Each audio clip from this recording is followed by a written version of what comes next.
ನಮಸ್ಕಾರ ವೀಕ್ಷಕರೇ, ಸಂಡೂರು ಉಪಚುನಾವಣೆ ಕಾವು ರಂಗೇರ್ತಾ ಇದೆ. ಬಿಜೆಪಿ ಅಭ್ಯರ್ಥಿ ಬಂಗಾರ ಹನುಮಂತ ಅವ್ರ ಜೊತೆ ನಾವಿದೆ, ಅವ್ರನ್ನೇ ಮಾತಾಡ್ಸ್ತಾ ಹೋಗೋಣ. ಸರ್, ಮೊದಲನೇದಾಗಿ ವೆಲ್ಕಮ್. ಹೇಗೆ ನಡೀತಾ ಇದೆ ಪ್ರಚಾರ? ಎಲ್ರಿಗೂ ನಮಸ್ಕಾರ. ಪ್ರಚಾರ ತುಂಬ ಚೆನ್ನಾಗಿ ನಡೀತಾ ಇದೆ. ಈ ಚುನಾವಣೆಯ ಗೆಲುವು ಬಂಗಾರು ಹನುಮಂತ ಅವರ ರಾಜಕೀಯ ಕರಿಯರ್ನಲ್ಲಿ ಎಷ್ಟು ಅನಿವಾರ್ಯ? ಅಲ್ಲ, ಯಾಕಂದರೆ ಯಾವುದೇ ಒಬ್ಬ ಮನುಷ್ಯನ ಆಸೆ, ಒಂದು ಆಕಾಂಕ್ಷೆಗಳು ಮತ್ತು ಆ ಮನುಷ್ಯನಲ್ಲಿ ಏನೋ ಒಂದು ಸಮಾಜ ಸೇವೆ ಮಾಡಬೇಕು ಅಂತ ಇರುತ್ತೆ, ಕ್ಷೇತ್ರದ ಅಭಿವೃದ್ಧಿ ಮಾಡ್ಬೇಕಂತ ಇರುತ್ತೆ. ಈ ಚುನಾವಣೆ ಗೆಲುವಿನಿಂದ ಇವತ್ತಿನ ನಮ್ಮ ರಾಜ್ಯಕ್ಕೆ ಈ ಒಂದು ಉಪಚುನಾವಣೆ ದಿಕ್ಸೂಚಿ ಆಗುತ್ತೆ ನಮ್ಮ ಒಂದು ಗೆಲುವಿನಿಂದ. ಏಕೆಂತಂದರೆ ವಾಲ್ಮೀಕಿ ಅಭಿವೃದ್ಧಿ ನಿಗಮದ ಹಣವನ್ನು ಕೊಳ್ಳೆ ಹೊಡೆದಿರ್ತಕ್ಕಂಥವ್ರು ಯಾರಂದರೆ ನಮ್ಮ ಜಿಲ್ಲೆಯ ಮಾಜಿ ಸಚಿವರು ನಾಗೇಂದ್ರ ಅವರು ಮತ್ತು ಈ ಭಾಗದ ಈಗೇನು MP ಹಾಕಿದ್ರು ತುಕಾರಾಮ್ ಅವರು. ಆ ಒಂದು ವಾಲ್ಮೀಕಿ ಅಭಿವೃದ್ಧಿ ನಿಗಮದಿಂದ ಇವತ್ತು ಆ ಹಣವನ್ನು ತಿಂದು ತೆಗಿ ಲೋಕಸಭಾ ಸದಸ್ಯರಿಗೆ ಆಯ್ಕೆ ಆಗಿದ್ರು.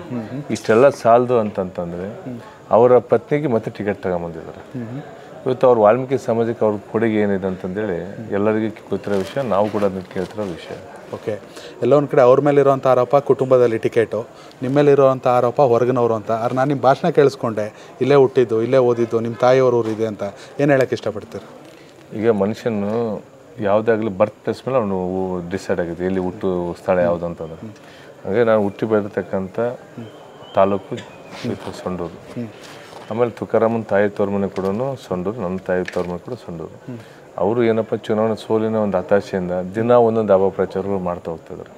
ಹಂಗಾಗಿ ಅದನ್ನ ಯಾವುದೂ ಕೀವರ್ಡ್ ಜನಕ್ಕೆ ಗೊತ್ತು, ಬಂಗಾರ ಅನ್ನುವಂಥ ಸ್ಥಳೀಯನ ಹೊರಗಿನ ಅಂತಂದೇಳಿ. ಇವತ್ತು ಸಂತೋಷ್ ಲಾಡ್ ಅವರು ಕಲ್ಗಟ್ಟಿಗೆ ಹೋಗಿ ನಿಂತರು. ಹಂಗಾಗಿ ಏನಪ್ಪ ಅಂತಂದರೆ ಅಲ್ಲಿ ಕಲ್ಗಟ್ಟಿಗೆ ಅಲ್ಲಿ ಸಾಕಷ್ಟು ಜನ ಸ್ಥಳೀಯವಾಗಿದ್ದಾರೆ, ಅಲ್ಲಿ ಅವ್ರಿಗೆ ಅವಕಾಶ ಕೊಡ್ಕೋಬೇಕತ್ತಲ್ಲ. ಲೋಕಲ್ ನಾನ್ ಲೋಕಲ್ ಅಂತ ಮಾತ್ರ ಸಂತೋಷ್ ಲಾಡು ಮತ್ತು ಕಲ್ಗಟ್ಟಿಗೆ ಹೋಗಿ ಅಲ್ಲಿ ನಿಂತಿರ್ತಕ್ಕಂಥ ಸ್ಪರ್ಧೆ ಮಾಡೋದ್ರಲ್ಲಿ ಇಲ್ಲಿ ಈ ವಿಷಯ ಮಾತಾಡೋಕ್ಕೆ ಅರ್ಹತೆನೇ ಅವ್ರಿಗಿಲ್ಲ ಆ್ಯಕ್ಚುಲಿ. ಈಗ ತುಕಾರಾಮ್ ಅವ್ರು ಕೂಡ ಬಳ್ಳಾರಿ ಜಿಲ್ಲೆಯಿಂದ ಅವ್ರು MP ಆಗಿದ್ದಾರೆ. ಇವತ್ತು ನಮ್ಮ ಕೂಡ್ಲಿ ವಿಧಾನಸಭಾ ಕ್ಷೇತ್ರ, ಅಗ್ರಿಬೊಮ್ಮನಹಳ್ಳಿ, ಹಡಗಲಿ, ಹರಪನಹಳ್ಳಿ ಮತ್ತು ಕಂಪ್ಲಿ, ಬಳ್ಳಾರಿ ಸಿಟಿ, ಬಳ್ಳಾರಿ ಗ್ರಾಮಾಂತರದಿಂದ ಅವತ್ತು ಲೋಕಸಭಾ ಸದಸ್ಯರಾಗಿದ್ದಾರೆ. ಈಗ ಹೇಳ್ತಾ ಹೋದ್ನಪ್ಪ ಅಂತಂದರೆ ಇವತ್ತು ಬರೋ ಸೊಂಡೂರಿಂದಲೇ ಜೀವನ ಮಾಡೋಕ್ಕಾಗಲ್ಲ ತುಕಾರಾಮ್ ಕೈಯಲ್ಲಿ. ಅವ್ರು ಹಂಗಂದು ಸೊಂಡೂರು ಬರೀ ನಾನು ಲೋಕಲ್ ಅಂತಂದರೆ ಬಳ್ಳಾರಿ ಜಿಲ್ಲೆ ಇರ್ತಕ್ಕಂಥ ಲೋಕಸಭಾ ಸದಸ್ಯರ ರಾಜೀನಾಮೆ ಕೊಟ್ಟು ಎಲ್ಲ ಕಡೆ ಬೇಕಾದ್ರೆ ತಿರುಗಿರಲಿ, ಸೊಂಡೂರಲ್ಲೇ ಉಳಿದು ಜೀವನ ಮಾಡಲಿ. ಎಸ್, ಸೊಂಡೂರು ಅಂದಾಕ್ಷಣ ನೆನಪಾಗೋದು MV ಗೋರ್ಪಡೆ ಅವರು. ಆ ನಂತರದಲ್ಲಿ ತುಕಾರಾಮ್ ಅವರು. ಗೋರ್ಪಡೆ ಅವರು 6 ಸಲ, ತುಕಾರಾಮ್ ಅವ್ರು 4 ಸಲ. ಇದು ಒಟ್ಟು 16 ಚುನಾವಣೆ ನಡೀತಿದೆ. ಫಸ್ಟ್ ಬೈ ಎಲೆಕ್ಷನ್ ಸಂಡೂರಿಗೆ ನಡೀತಾ ಇರೋದು 17ನೇ ಚುನಾವಣೆ. ಇದು ಕಮಲ ಅರಳಿಲ್ಲ. ಬಂಗಾರು ಹನುಮಂತ ಅವರಿಂದ ಕಮಲ ಬಂಗಾರ ಆಗುತ್ತಾ? 100% ಇದು ಬರೀ ಸಂಡೂರು ವಿಧಾನಸಭೆ ಕಮಲ ಅರಳಿರುತ್ತೆ, ಕಮಲ ಗೆದ್ದೇ. ಓಕೆ, ಹೇಳಿ ಸರ್. ಈಗ ಗೋರ್ಪಡೆ ಅವರು ಕೂಡ ಹಿಂದೆ ಸುಮಾರು ವರ್ಷದಿಂದ ಆಡಳಿತ ಮಾಡೋದು ರಾಜಮನೆತನ. ಆಗಿನ ಕಾಲದ ತಕ್ಕಂಗೆ ಅವರು ಆಗಿನ ಕಾಲದಲ್ಲಿ ಅವರು ಡೆವಲಪ್ಮೆಂಟ್ ಮಾಡಿರ್ಬೋದು. ಆದರೆ ಈಗಿನ ಒಂದು ಕಾಲದಲ್ಲಿ ಸುಮಾರು 30 ವರ್ಷದಿಂದ ಆಡಳಿತ ಇವರೇ ಮಾಡ್ಕೊಂತ ಬಂದರು. ಅವರು ಸಂತೋಷ್ ಲಾಡು 1 ಬಾರಿ ಆಯ್ಕೆ ಆದರು, 4 ಬಾರಿ ತುಕಾರಾಮ್ ಅವರು ಶಾಸಕರು ಆಯ್ಕೆ ಆದರು, 5ನೇ ಬಾರಿಗೆ MP ಆಗಿ ಆಯ್ಕೆ ಆದರು. ಇಷ್ಟೆಲ್ಲ ಆದರೂ ಕೂಡ ನೀವು ಹೋಗ್ರಿ, ಅದೇ ಗೌರ್ಮೆಂಟ್ ಬಸ್ ಸ್ಟ್ಯಾಂಡು 50 ವರ್ಷದಿಂದ ಅದೇ ಹಳೆ ಬಸ್ ಸ್ಟ್ಯಾಂಡ್ ಇದೆ. ಅಲ್ಲಿ ಯಾವುದೇ ಪ್ರಾಣಿಗಳು ಕೂಡ ಅಲ್ಲಿ ಮಲಗಕ್ಕೆ ಇಷ್ಟಪಡಲ್ಲ, ಅಂಥ ದುರ್ವಾಸನೆ ಇದೆ. ಅದೇ 50 ವರ್ಷ ಹಳೆ ಆಸ್ಪತ್ರೆ ಇದೆ. ಇವತ್ತು ಸಂಡೂರು ಪಟ್ಟಣದಲ್ಲಿ ನೀವು ತಮ್ಮ ಕ್ಯಾಮ್ರಾ ಹಿಡ್ಕೊಂಡು ಒಂದ್ಸಲ ಎಲ್ಲ ರಸ್ತೆಗಳು ಅಡ್ಡಾಡ್ರಿ, UGD ಕಾಮಗಾರಿ ಅರ್ಧಕ್ಕೆ ನಿಂತು ಎಲ್ಲ ಕಡೆ ಬರೀ ದೊಡ್ಡ ಗುಂಡಿಗಳು ಬಿದ್ದಿದೆ. ಅದು ಮುಚ್ಚುವಂಥ ಕೆಲಸ ಕೂಡ ಅವ್ರು ಮಾಡಿಲ್ಲ. ಯಾವುದೇ ಗ್ರಾಮಕ್ಕೆ ಹೋದ್ರೂ ಕೂಡ, ಎಲ್ಲಿ ಹೋದ್ರೂ ಕೂಡ ಬಸ್ಗಳ ವ್ಯವಸ್ಥೆ ಸರಿಯಾಗಿಲ್ಲ. ಒಂದು ಅಂಗನವಾಡಿ ಕೇಂದ್ರ, ಶಾಲಾ ಕೊಠಡಿ ಕೂಡ ಸರಿ ಇಲ್ಲ. ಯಾವುದೇ ಒಂದು ಹೋಬಳಿ ಹೋಗಿದ್ರು ಕೂಡ ಸರಿಯಾಗಿ ಆಸ್ಪತ್ರೆ ಇರಲ್ಲ. ಇವತ್ತು ಗಣಿ ಅಭಿವೃದ್ಧಿಯಿಂದ ಸಾಕಷ್ಟು ಹಣ ಬಂದಿದೆ, ಮಾಡ್ಬೋದಿತ್ತು. ಅಕ್ಕಪಕ್ಕ ಕ್ಷೇತ್ರದಲ್ಲಿ ಎಷ್ಟೋ ಕ್ಷೇತ್ರಗಳು ಡೆವಲಪ್ ಆಗಿವೆ. ಸಂಡೂರು ವಿಧಾನಸಭಾ ಕ್ಷೇತ್ರ ಯಾಕೆ ಡೆವಲಪ್ ಆಗಿಲ್ಲ? ಎಸ್, ಅದೇ ಅಜೆಂಡಾ ಇಟ್ಕೊಂಡು ನೀವು ಮತದಾರರ ಮುಂದೆ ಹೋಗ್ತಿದ್ದೀರಾ. ಯಾಕಂದರೆ ಸರ್ಕಾರ ಯಾವುದೇ ಇದ್ರೂ ಕೂಡ ಸಂಡೂರಿನ ಶಾಸಕರಿಗೆ ಅನುದಾನದ ಅವಶ್ಯಕತೆ ಇಲ್ಲ, ಅಭಿವೃದ್ಧಿ ಮಾಡೋ ಮನಸ್ಸಿದ್ರೆ. ನಿಜ. ಇವತ್ತು ಸರ್ಕಾರ ಯಾವುದೇ ಇರಲಿ, ಇವತ್ತು ಸಂಡೂರಿಗೆ ಇಲ್ಲಿ ಅನುದಾನದ ಕೊರತೆ ಏನಿಲ್ಲ. ಯಾಕಂದರೆ ಇಲ್ಲಿ DMF ಫಂಡ್ ಇರೋದ್ರಿಂದ ಸಾಕಷ್ಟು ಏನು ಸಮಸ್ಯೆ ಇಲ್ಲ, ಫಂಡಿಂಗ್ ಏನು ಇಲ್ಲೇ ರೆಡಿ ಇದೆ. ಆದರೆ ಇವರಿಗೆ ಅಭಿವೃದ್ಧಿ ಮಾಡೋ ಮನಸ್ಸಿಲ್ಲ. ಇವತ್ತು 100 ಕೋಟಿ 1000 ಕೋಟಿ ಹಣವನ್ನು ಇಲ್ಲಿ ಕೆಲಸ ಮಾಡಿವಿ ಅಂತಂದೇಳಿ ಬರೀ ಪತ್ರಿಕೆಯಲ್ಲಿ ಅಥವಾ ತಮ್ಮ ಇದರಲ್ಲಿ ತೋರಿಸ್ತಾರೆ ಅಷ್ಟೇ. ಆ ಹಣವನ್ನೆಲ್ಲ ತಿಂದು ನೀರು ಕೊಡ್ತಾರೆ. ಒಂದೊಂದು ಕಾಮಗಾರಿಗೆ 3 ಸಲ ಗುದ್ಲಿ ಪೂಜೆ ಮಾಡಿದರೆ ಇದುವರೆಗೂ ಯಾವುದೇ ಬಿಲ್ಡಿಂಗ್ ಕೂಡ ಇದ್ದಿಲ್ಲ. ಪ್ರತಿ ಚುನಾವಣೆ ಬಂದಾಗ ಗುದ್ಲಿ ಪೂಜೆ ಮಾಡ್ಕೊಂತ ಹೋಗ್ತಾರೆ, ಯಾವುದೇ ಕಾಮಗಾರಿ ಆಗಿಲ್ಲ. ಇವತ್ತು 1000 ಕೋಟಿ ಅನುದಾನ ತಂದು ಅದು ಬೋಗಸ್ ಬಿಲ್ಗಳು ಮಾಡಿ ಅವ್ಯವಹಾರ ಮಾಡ್ಕೊಂಡು ಇವತ್ತು ಅವರು ಐಷಾರಾಮಿ ಜೀವನ ಮಾಡ್ತಾ ಇದ್ದಾರೆ. ಇವತ್ತು ಎಲ್ಲಿ ಬೇನಾಮಿ ಆಸ್ತಿಗಳನ್ನ ಸಿಕ್ಕಾಪಟ್ಟೆ ಮಾಡಿದ್ದಾರೆ. ಸಂತೋಷ್ ಲಾಡ್ ಅವರು ಮಾಡಿದ್ದಾರೆ, ತುಕಾರಾಮ್ ಅವರು ಮಾಡಿದ್ದಾರೆ. ತುಕಾರಾಮ್ ಅವರು ಚಿತ್ರದುರ್ಗ, ಮೈಸೂರು, ಬೆಂಗಳೂರು, ಹೈದರಾಬಾದ್ ಅನೇಕ ಬೇನಾಮಿ ಆಸ್ತಿ ಮಾಡಿದ್ದಾರೆ. ಮೊನ್ನೆ ಅಫಿಡೇವಿಟ್ ಸಲ್ಲಿಸಿದಾಗ ಕೂಡ ನೋಡು, ಆಸ್ತಿ ಒಂದು ಇದರಲ್ಲಿ ನೋಡಿದ ಕೂಡ ಅದೊಂದು ಪತ್ರಿಕೆ ಓದಿ ಒಂದೇ ವರ್ಷದಲ್ಲಿ 2.5 ಕೋಟಿ ಇನ್ಕಮ್ ಡಿಕ್ಲೇರ್ ಮಾಡಿದ್ದಾರೆ. ಅದು ಹೆಂಗೆ ಮೂಲ? ಯಾಕಂದ್ರೆ ಅವರು ಸಂತೋಷ್ ಲಾಡ್ಗೆ VSL ಗ್ರೂಪಲ್ಲಿ ಕೆಲಸ ಮಾಡಿದಾಗ ಒಬ್ಬರು ನೌಕರ. ಇವತ್ತು ಆ ನೌಕರಿಗೆ ಇದಕ್ಕಿದ್ದಂಗೆ ಕೋಟ್ಯಾಂತರ ರೂಪಾಯಿ ದುಡ್ಡು ಎಲ್ಲಿಂದ ಬಂತು? ಈಗ ಶಾಸಕನ ಆಯ್ಕೆ ಮಾಡಿದ್ರೆ ಭ್ರಷ್ಟಾಚಾರ ಮಾಡಲ್ಲ ಅಂತಾರಲ್ಲ, ಅಷ್ಟಕ್ಕಂದ ಹಣ ಇಲ್ಲಿಂದ ಬಂತು.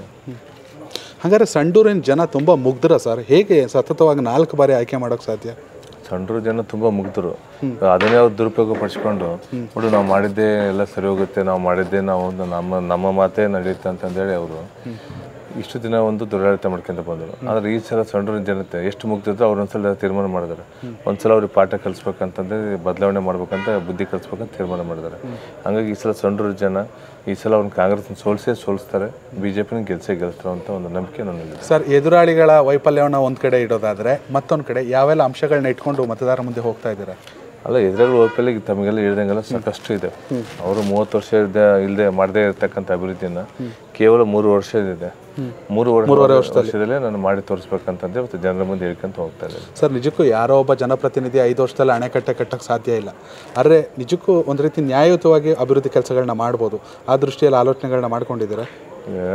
ನಾನೇನು ಒಂದೇ ಸಲ ಕೂಡ 30 ವರ್ಷದ ಕೆಲಸ ಬರೀ 3 ವರ್ಷ ಮಾಡ್ತೀನಿ ಅಂತಂದೇಳಿ ಮಾಡೋಕ್ಕೂ ಆಗಲ್ಲ. ಖಂಡಿತ ಸರ್. ಆದರೆ ಕೆಲವು ಇಂಪಾರ್ಟೆಂಟ್ ಇರತಕ್ಕಂಥ ಕಾಮಗಾರಿಗಳನ್ನ ಕೇವಲ 3 ವರ್ಷ ಬೇಡ 1.5 ವರ್ಷದಲ್ಲೇ ಮಾಡ್ತೀವಿ. ಯಾವುದು ಸಂಡೂರಿಗಿರೋ ಅತಿ ದೊಡ್ಡ ಸಮಸ್ಯೆ ಯಾವುದು ಸರ್? ಅಲ್ಲ, ಸಾಕಷ್ಟು ಸಮಸ್ಯೆ ಇದೆ. ಮೇನ್ ಅತಿ ದೊಡ್ಡ ಕುಡಿಯೋ ನೀರು ಸಮಸ್ಯೆ, ಭಾಳ ಅತಿ ದೊಡ್ಡ ಸಮಸ್ಯೆ. ಎಷ್ಟು ದಿನಕ್ಕೊಂದ್ಸಲ ಬರುತ್ತೆ? 15 ದಿನಗಳಿಗೂ ಕುಡಿಯೋ ನೀರು ಸಮಸ್ಯೆ ಇದೆ. 15 ದಿನಕ್ಕೊಂದ್ಸಲ ಕುಡಿಯೋ ನೀರು? ನೀವೆಲ್ಲ ಸಾರ್ವಜನಿಕರು ಹೋಗಿ ಕೇಳ್ರಿ, ಇಲ್ಲಿರ್ತಕ್ಕಂಥ ವಾರ್ಡ್ ಮೆಂಬರ್ಗೂ ಕೇಳ್ರಿ. ನಿನ್ನೆ ಅವ್ರಿಗೆ ಪ್ರಿಯಾಂಕಾ ಖರ್ಗೆ ಅವರು ಸಂಡೂರು ಪುರಸಭೆ ಮೆಂಬರ್ಗೂ ಮೀಟಿಂಗ್ ಕರೆದ್ರೆ ಅವ್ರು ಇದ್ದ ಸಮಸ್ಯೆ ಮಾಡಿ ಹೇಳಿರೋದು. 15 ದಿನಗಳಿಗೊಮ್ಮೆ ಕುಡಿಯೋ ನೀರು ಬರ್ತಿದೆ, ನಾವು ಯಾವ ಮಕ್ಕಳಿಗೆ ನಾವು ಜನರ ಹತ್ರ ಹೋಗ್ಬೇಕಂತ ಕಾಂಗ್ರೆಸ್ನವರೇ ಸದಸ್ಯರು ಹೇಳಿದ್ದಾರೆ. ಆಮೇಲೆ ಬಸ್ ಸ್ಟ್ಯಾಂಡ್ ಅಂತ ಇಲ್ಲೇ ಇಲ್ಲ, ಪಾಪ ಜನರಿಗೆ ಕುಂದ್ರಕ್ಕೆ ಬಸ್ ಸ್ಟ್ಯಾಂಡ್ಗಳಿಲ್ಲ. ಆಮೇಲೆ ಯಾವುದು ಕುಡಿಯೋ ನೀರಿನ ಸಮಸ್ಯೆ ಒಂದು, ಯಾವುದೇ ರಸ್ತೆಗೆ ಹೋದ್ರೂ ಕೂಡ ಹಳ್ಳಿ ಸಂಪರ್ಕ ಇಲ್ಲ. ಕೆಲವು ನಾರಾಯಣಪುರ ಅಂತ ಊರಿದೆ, ಆ ಊರಲ್ಲಿ ಇವ್ರನ್ನ ಅಲ್ಲಿ ಸಾರ್ವಜನಿಕರು ಗ್ರಾಮಸ್ಥರು ಬಿಟ್ಕೊಂಡಿಲ್ಲ, ಇವ್ರನ್ನ ಗ್ರಾಮಕ್ಕೆ ಬಿಟ್ಕೊಂಡು ಹೆಚ್ಚು ಪ್ರಚಾರ ಮಾಡಲಿಕ್ಕೆ ಬಿಟ್ಕೊಂಡಿಲ್ಲ. ಈ ರೀತಿ ವಾತಾವರಣ ಇದೆ. ಎಲ್ಲೋ ಒಂದು ಕಡೆ ಬಂಗಾರ ಹನುಮಂತವ್ರಿಗೆ ಜನಾರ್ದನ್ ರೆಡ್ಡಿ ಶಕ್ತಿ ಒಂದು ಕಡೆ, ದಿವಾಕರಣ್ಣ ಅವರು ಮತ್ತೊಂದು ಕಡೆ, ಇದ್ರ ಜೊತೆಲಿ ವಿಜಯೇಂದ್ರ ಅವರು ಬಂದರು, ಈಗ ಯಡಿಯೂರಪ್ಪ ಅವ್ರು ಬರ್ತಿದ್ದಾರೆ. ಇಡೀ BJP ನಿಮಗೆ ಬೆನ್ನೆಲುಬಾಗಿ ನಿಲ್ತಾ ಇದೆ. ಎಷ್ಟು ಬ್ಲೆಸ್ಡ್ ಅನ್ಕೋತೀರಾ? ಇದು 100% ನಿಜ. ಯಾಕಂದರೆ ಇವತ್ತು ನಮ್ಮ ಜನಾರ್ದನ್ ರೆಡ್ಡಿ ಅವರು ಬಂದಿರೋದೇ ಒಂದು ಜಿಲ್ಲೆಯಲ್ಲಿ ಜನರಿಗೆ ಒಂದು ಹೊಸ ಸಂಚಲನ ಮತ್ತು ಸಂತಸ ಮೂಡಿದೆ. ಜೊತೆಗೆ ನಮ್ಮ ಶ್ರೀರಾಮನನ್ನು ಕೂಡ ನಮ್ಮ ಬೈಕ್ ಕಳ್ಪಡಿಸಿದ್ದಾರೆ. ಮತ್ತು ನಮ್ಮ ದಿವಾಕರಣ್ಣರು ನಮ್ಮ ಜೊತೆಯಾಗಿ ನಿಂತಿದ್ದಾರೆ. ಅದ್ರ ಜೊತೆಗೆ ಎಲ್ಲ ನಮ್ಮ ಜಿಲ್ಲೆಯ ಪದಾಧಿಕಾರಿಗಳು, ರಾಜ್ಯದ ಪದಾಧಿಕಾರಿಗಳು, ಕ್ಷೇತ್ರದ ಕಾರ್ಯಕರ್ತರು ಗಟ್ಟಿಯಾಗಿ ನಿಂತಿದ್ದಾರೆ. ಯಾಕಂದರೆ 20 ವರ್ಷದಿಂದ ಕಾರ್ಯಕರ್ತರಿಗೆ ತುಂಬ ದೌರ್ಜನ್ಯ ಎಲ್ಲ ಮಾಡಿದ್ದಾರೆ. ಯಾರು ತುಕಾರಾಮ್ ಅವರು ಮತ್ತು ಸಂತೋಷ್ ಅವರು. ಆದರೆ ಇವತ್ತು ನಮ್ಮ ಕಾರ್ಯಕರ್ತರು 20 ವರ್ಷದಿಂದ ಅದನ್ನೆಲ್ಲ ದೌರ್ಜನ್ಯ ಸಹಿಸಿಕೊಂಡು ಇವತ್ತು ಗಟ್ಟಿಯಾಗಿ ನಿಂತಿರಪ್ಪ. ನಮ್ಮ ಕಾರ್ಯಕರ್ತರಿಗೋಸ್ಕರ ಆಗಲಿ ಈ ಚುನಾವಣೆ ನಾವು ಗೆಲ್ತೀವಿ. ಕಾರ್ಯಕರ್ತರ ಶಕ್ತಿ ಕಾರ್ಯಕರ್ತರು ಗೆಲ್ಸ್ಕೊಂಡು ಬರ್ತಾರೆ ಅಂತ ಹೇಳ್ತೀನಿ ನಾನು. ಸರ್, ಹೋದಾಗ ಬಂದಾಗ ಜೈಕಾರ ಹಾಕೋರು ಸಾಕಷ್ಟು ಜನ ಇರ್ತಾರೆ. ಆದರೆ ಗ್ರೌಂಡ್ ರಿಯಾಲಿಟಿ ಅಂತ ನೋಡಿದಾಗ ಆ ಎಲ್ಲ ವಿಚಾರದಲ್ಲೂ ವರ್ಕ್ ನಡೀತಿದೆಯಾ? ಈಗ ಚುನಾವಣೆ ಅಂತಂದ್ರೆ ಪ್ರಚಾರ ಆ ಕಡೆಗೂ ಜನ ಸೇರ್ತಾರೆ, ಈ ಕಡೆಗೂ ಜನ ಸೇರ್ತಾರೆ. ಹೌದು. ಆದರೆ ಮತದಾರನ ಮನಸ್ಸಲ್ಲಿ ಇರ್ತಕ್ಕಂಥದ್ದು ಚುನಾವಣೆ ಬಂದಾಗ ಗೊತ್ತಾಗೋದು. ಜನ ಬದಲಾವಣೆ ಬಯಸಿದ್ರೆ ಕಾರಣ ಅದರಲ್ಲಿ ಏನಿಲ್ಲ. ಇವತ್ತು ನೋಡ್ರಿ, ಎಕ್ಸಾಂಪಲು ನಾವು ಓದಲ್ಲಿ ಬಂದೆಲ್ಲ 100,000 ಸಂಖ್ಯೆಯಲ್ಲಿ ಜನ ಸೇರ್ತಾರೆ, 1,000 ಸಂಖ್ಯೆ ಸೇರ್ತಾರೆ. ಅದೇ ಕಾಂಗ್ರೆಸ್ ಅಭ್ಯರ್ಥಿ ಹೋದಲ್ಲಿ ಜನಸಂಖ್ಯೆ ಸೇರ್ತಿಲ್ಲ. ಇವತ್ತು ಸಿದ್ದರಾಮಯ್ಯ ಬರ್ತಾನೆ ಉದ್ದೇಶದಿಂದ ಸಿದ್ದರಾಮಯ್ಯಗೆ ಭಯ ಶುರುವಾಗಿದೆ, ಅವ್ರ ಪಾರ್ಟಿ ಲೀಡರ್ಗೂ ಭಯ ಶುರುವಾಗಿ ಜನ ಸೇರಲ್ಲ ಅಂತಂದೇಳಿ ಒಂದೊಂದು ಬೂತಿಗೆ 2 ರಿಂದ 3 ಲಕ್ಷ ಹಣವನ್ನು ಕಳಿಸಿದ್ದಾರೆ. ಒಂದೊಂದು ಮನೆಗೆ 500 ರೂಪಾಯಿ ಕೊಟ್ಟು ಕಳಿಸಿದ್ದಾರೆ. ಮತ್ತು ಈ ಹಣ ಎಲ್ಲಿದ್ದ ಬಂತವ್ರಿಗೆ? ಸಿದ್ದರಾಮಯ್ಯ ಅವರು ಮಾತೆತ್ತಿದ್ರೆ ನಾನು ಸತ್ಯವಂತ ನಾನು ಭ್ರಷ್ಟಾಚಾರ ಇಲ್ಲ ಅಂತನಲ್ಲ, ಇಷ್ಟಕ್ಕಂತ ದುಡ್ಡನ್ನು ಉಪಚುನಾವಣೆಗೆ ಎಲ್ಲಿಂದ ಅವರು ಖರ್ಚು ಮಾಡ್ತಾರೆ, ಎಲ್ಲಿಂದ ತರ್ತಾ ಇದ್ದಾರೆ? ಕಳೆದ ಲೋಕಸಭಾ ಚುನಾವಣೆಯಲ್ಲಿ 106 ಕೋಟಿ ಹಗರಣ ಮಾಡಿದ್ರು. ವಾಲ್ಮೀಕಿ ಅಭಿವೃದ್ಧಿ 187 ಕೋಟಿ ತಿಂದಾಕಿದ್ರು. ಈ ಒಂದು ಉಪಚುನಾವಣೆ ಇಷ್ಟಕ್ಕಂದ ಹಣವನ್ನು ಖರ್ಚು ಮಾಡ್ತಾ ಇದಾರಲ್ಲ, ಎಲ್ಲಿಂದ ಬರುತ್ತೆ? ಯಾವ ನಿಗಮದ ಲೂಟಿ ಹೊಡೆದಿದ್ದಾರೆ? ಈಗ ಅವರು ಸ್ವಲ್ಪನ ಮಾನ ಮರದಿ ಇದ್ದಪ್ಪ ಅಂತಂದರೆ ಅವರು ನಿಜವಾಗ್ಲೂ ಚುನಾವಣೆಯಲ್ಲಿ ಸತ್ಯವಂತದಿಂದ ನಾವು ನ್ಯಾಯವಾಗಿ ನಾವು ಹೋರಾಟ ಮಾಡ್ಬೇಕಂತಿದ್ರೆ ಹಣವನ್ನು ಖರ್ಚು ಮಾಡಿದ್ರೆ ಅವ್ರು ಗೆಲ್ಲುವ ತಾಕತ್ತು ತೋರಿಸ್ಬೇಕಿತ್ತು. ಇವತ್ತು ಅವ್ರು ಗೆಲ್ಲುವ ತಾಕತ್ತು ಇಲ್ಲದಕ್ಕೆ ಹಣವನ್ನು ಖರ್ಚು ಮಾಡ್ತಾರೆ. ಆದರೆ ನಮ್ಮ ಜನ ಭಾಳ ಬುದ್ಧಿವಂತರು. ಯಾರಿಗೆ ಎಲ್ಲಿ ಮಟ್ಟ ಹಾಕ್ಬೇಕು, ಯಾರಿಗೆ ಏನು ಮಾಡ್ಬೇಕಂತ ಮಾಡಿ ಈ ಚುನಾವಣೆ ಸರಿಯಾದ ತಕ್ಕ ಪಟ್ಟವನ್ನು ಕಳಿಸ್ತಾರೆ. ಸಂತೋಷ್ ಲಾಡ್ ಬಾಯಿ ಲಡ್ಡು ಇಟ್ಟೇ ಇಡ್ತಾರೆ ಈ ಸಲ. ಎಸ್, ನಿಮ್ಮ ಟೈಮ್ನ ಕೂಡ ನಾವು ಜಾಸ್ತಿ ತೊಗೊಳ್ಳಲ್ಲ. ಉಪಚುನಾವಣೆ ಕೊನೆ ಕ್ಷಣದಲ್ಲಿ ನಿಮ್ಮ ಹೆಸರು ಕೂಡ ಅನೌನ್ಸ್ ಆಯಿತು. ಒತ್ತಡ ಅನ್ನಿಸ್ತಿದೆಯಾ ಅಥವಾ ಜನರ ಪ್ರತಿಕ್ರಿಯೆ ನೋಡಿದ್ರೆ ನಿರಾಳ ಅನ್ನಿಸ್ತಿದೆಯಾ? ಹೇಗೆ? ಒತ್ತಡ ಏನಿಲ್ಲ ಬ್ರದರ್. ಯಾಕಂದ್ರೆ ಜೀವನ ಅಂದಮೇಲೆ ಎಲ್ಲದು ಯಾವುದೇ ಕ್ಷಣದಲ್ಲಾದರೂ ಅಥವಾ ಯಾವುದೇ ಜೀವನದಲ್ಲಿ ನಾವು ಏನೇ ಒಂದು ಕೆಲಸ ಮಾಡಿದ್ರು ಕೂಡ ಎಲ್ಲದೂ ಒಂದು ಚಾಲೆಂಜಿಗೆ ನಾವು ತಗೊಳ್ಳೇಬೇಕು. ಅಂದರೆ ನನ್ನ ನೇಚರ್ ಹುಟ್ಟಿದಾಗಲದಲ್ಲ ನಾನು ಏನಾದರೂ ಕೂಡ ಚಾಲೆಂಜಿಗೆ ತಾಂತೀನಿ. ಇದೊಂದು ಚುನಾವಣೆ ಬರ್ತು ಹೋಗ್ತಿರ್ತೈತೆ, ಚುನಾವಣೆ ಫೇಸ್ ಮಾಡ್ತೀವಿ, ಚುನಾವಣೆ ಗೆದ್ದು ತೋರಿಸ್ತೀವಿ. ಅದರಲ್ಲೇನು ಎರಡು ಮಾತು. ಯಾಕಂದ್ರೆ 20 ವರ್ಷದಿಂದ ನಾನು ರಾಜಕೀಯ ಬಂದು 20 ವರ್ಷದಿಂದ 3-4 ಬಾರಿ ಎಲ್ಲರೂ ಶಾಸಕರನ್ನ ನಾನು ಅವ್ರು ಹಿಂದಿದ್ದವ್ರನ್ನ ಗೆಲ್ಸ್ಕೊಡೋ ಶಕ್ತಿ ಮಾಡಿದ್ವಿ. ಭಗವಂತನ ಟಿಕೆಟ್ ಸಿಕ್ಕಿದ್ದಲ್ಲ. ಈ ಸಲ ಭಗವಂತ ಟಿಕೆಟ್ ಕೊಟ್ಟಿದ್ದಾನೆ. ನನ್ನ ಚುನಾವಣೆ ನನ್ನ ಗೆದ್ಕೊಂಡ್ಬರ್ತಾನೆ ಧೈರ್ಯ ಇದೆ. ನನ್ನ ಹಿಂದೆ ಜನಾರ್ದನ್ ರೆಡ್ಡಿ ಅಣ್ಣವ್ರು ಇದ್ದಾರೆ, ವಿಜೇಂದ್ರ ಅಣ್ಣವ್ರು ಇದ್ದಾರೆ, ಯಡಿಯೂರಪ್ಪ ಸಾಹೇಬ್ರು ಇದ್ದಾರೆ, ಪ್ರಹ್ಲಾದ್ ಜೋಶಿ ಸಾಹೇಬ್ರು ಇದ್ದಾರೆ, ಎಲ್ಲ ನಮ್ಮ ಸಾವ್ಕರ್ ಬ್ರದರ್ ಇದ್ದಾರೆ, ಶ್ರೀರಾಮಣ್ಣವ್ರು ಇದ್ದಾರೆ, ನಮ್ಮ ಕಾರ್ಯಕರ್ತರು ಇದ್ದಾರೆ. ಹಂಗಾಗಿ ಗೆದ್ದೆ ಗೆಲ್ತ ವಿಶ್ವಾಸ ಇದೆ. ವಿಜಯೇಂದ್ರ ಹೇಳಿದ ಮಾತೇನು ನಿಮಗೆ ಸಲಹೆ ಅಥವಾ ವಿಜಯೇಂದ್ರ ಅವ್ರು ಹೇಳಿದ್ದೇನು ಅಂತಂತಂದರೆ, ಇಲ್ಲಿ ಕ್ಷೇತ್ರ ಅಭಿವೃದ್ಧಿ ಮಾಡಿಲ್ಲ, ಜನ ಬದಲಾವಣೆ ಬಯಸಬೇಕಂತಂದೇಳಿ ತಿರುಗಿ ಬಿದ್ದಿದ್ದಾರೆ. ಇದನ್ನು ಉಪಯೋಗಿಸ್ಕೊಂಡು ಗೆದ್ದು ಬಂದು ಅಭಿವೃದ್ಧಿ ಮಾಡ್ಬೇಕಂತೆಲ್ಲ ಹೇಳಿದರು. Yes sir. ಕೊನೆಯದಾಗಿ ಮತದಾರರಿಗೆ ಏನು ಹೇಳಲಿಕ್ಕೆ ಇಷ್ಟಪಡ್ತೀರಾ? ಎಲ್ಲ ನನ್ನ ಸಂಡೂರು ಕ್ಷೇತ್ರ ಮತದಾರ ಬಾಂಧವರಲ್ಲಿ 13ನೇ ತಾರೀಕು ನಡೆಯುವ ಚುನಾವಣೆಯಂದು ತಾವೆಲ್ಲರೂ ಬೆಳಗ್ಗೆ 7 ಗಂಟೆಗೆ ಮತಗಟ್ಟೆಗೆ ಹೋಗಿ ಕ್ರಮ ಸಂಖ್ಯೆ 2 ಕಮಲದ ಗುತ್ತಿಗೆ ನನ್ನನ್ನು ಆಯ್ಕೆ ಮಾಡೋದ್ರ ಮೂಲಕ ಪ್ರಚಂಡ ಬಹುಮತದಿಂದ ಗೆಲ್ಲಿಸ್ಕೊಡ್ಬೇಕಂತ ತಮ್ಮಲ್ಲಿ ಕಳಕಳಿಯಿಂದ ಮನವಿಯನ್ನು ಮಾಡ್ತೇನೆ. Thank you so much sir. Connect Karnataka, ಇದು ನಿಮ್ಮ ನೆಟ್ವರ್ಕ್.